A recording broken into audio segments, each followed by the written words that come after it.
Hello, my name is Bobby Costello. I'm interested in continuing my education into the field of occupational therapy. In my studies and observations, I am trying to specialize in children's learning disabilities, more specifically, autism spectrum disorder. One of the big challenges in autism spectrum disorder is social interaction, so I will discuss three concepts relating to the field of social psychology. Before I get to the concepts, I will give a brief overview of autism spectrum disorder. Then we will look into nonverbal behavior, social exchange, and anxiety, and then we will wrap it up with the conclusion. Autism spectrum disorder is a developmental disorder that can be characterized by deficits in social emotional reciprocity, nonverbal communicative behavior used for social interaction, and developing, maintaining, and understanding relationships. Studies have shown that 1 in 36 children in the United States are affected by autism spectrum disorder. That being said, it is very important to catch this at an early age so proper treatment can take place. Diagnosing is complicated though because there are so many other mental disabilities that can overlap with autism spectrum disorder. The first concept I will discuss is nonverbal behavior. According to our textbook, Principles of Psychology, nonverbal behavior is defined as any type of communication that does not involve speaking, including facial expressions, body language, touching, voice patterns, and interpersonal distance.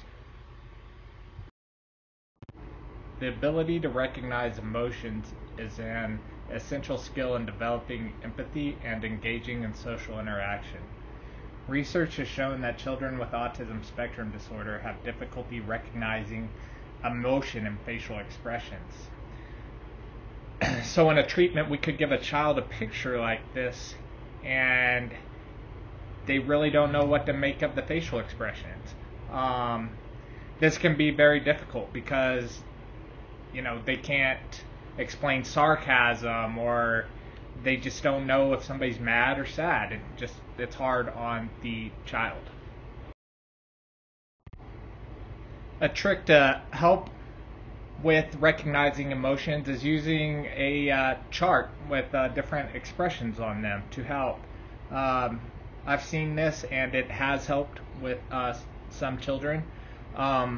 It also helps with children that do not talk, and you ask them how they're doing today, and they'll point at a face, and that's how we do it.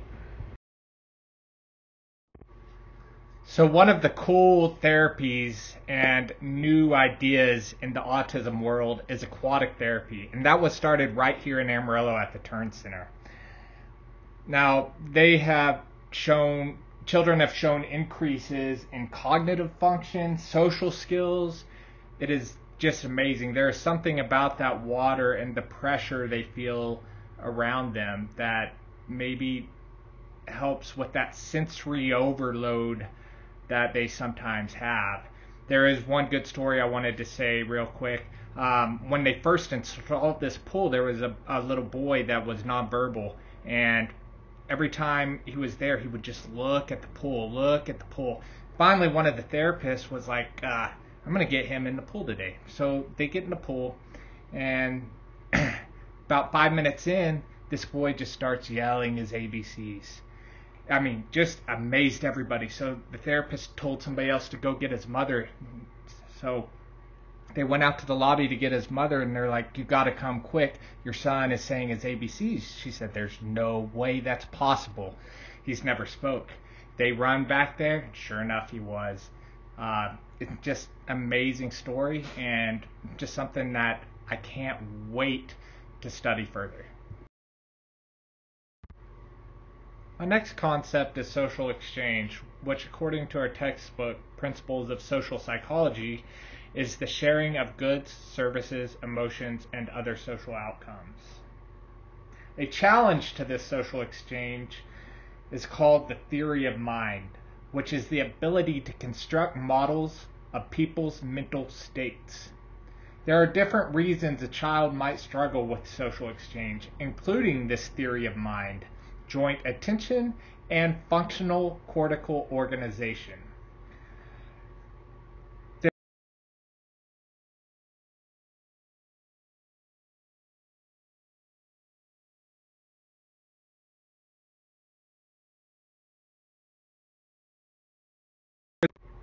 One of the problems in children with autism spectrum disorder in regards to social exchange is being able to read a social situation.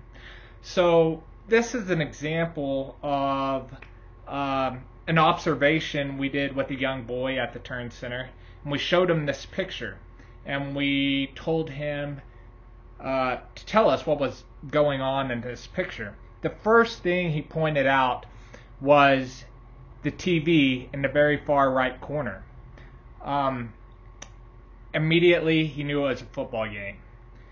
So we then divide up this picture and decide where the walking line is, where you pay, what is going on in this picture. One of the other things he pointed out was the lady that has her head turned towards the man in a different jersey.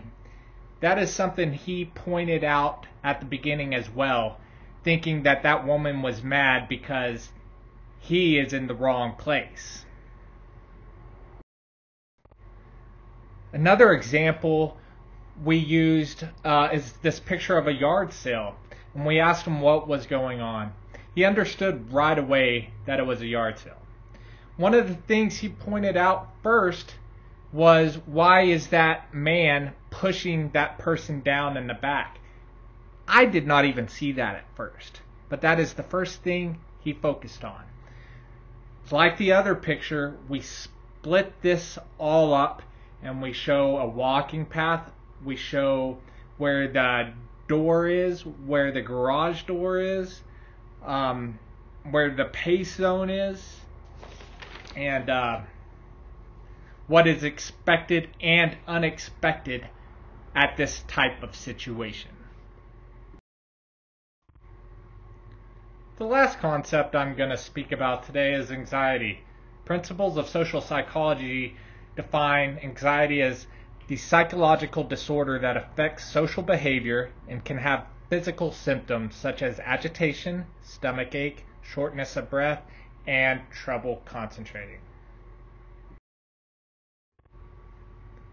As you can see in this picture here, autism spectrum disorder has many things that overlap.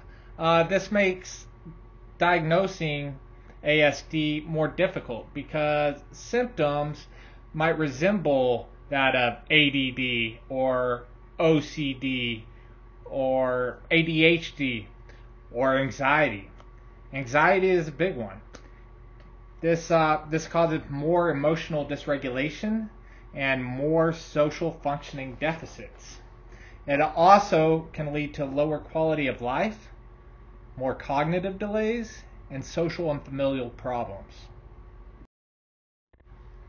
Here are some pictures that I picked that I can describe anxiety and autism spectrum disorder. So the first picture of the child holding the clock is something I saw in one of the therapies. This boy, he's very structured, and he would get anxious or irritable when things were running out of his schedule. So the therapist would use what she called a working clock, and she would tell him to set it for 20 minutes, and when it hit his time, he could go play a game. But if he interrupted or anything, she would add on to that clock because it is taking her time away. And that's something she emphasized, to try to get that feeling, like, so he can try to understand where she is coming from. Now, sometimes this can end up in a big temper tantrum, and those are just hard to deal with sometimes. There are other times when the child can get physically aggressive. And I saw this in a child, and he didn't want to play one of the games in his therapy, and his mom was sitting there, and she tried to tell him to pay attention, and he turned and swung at her.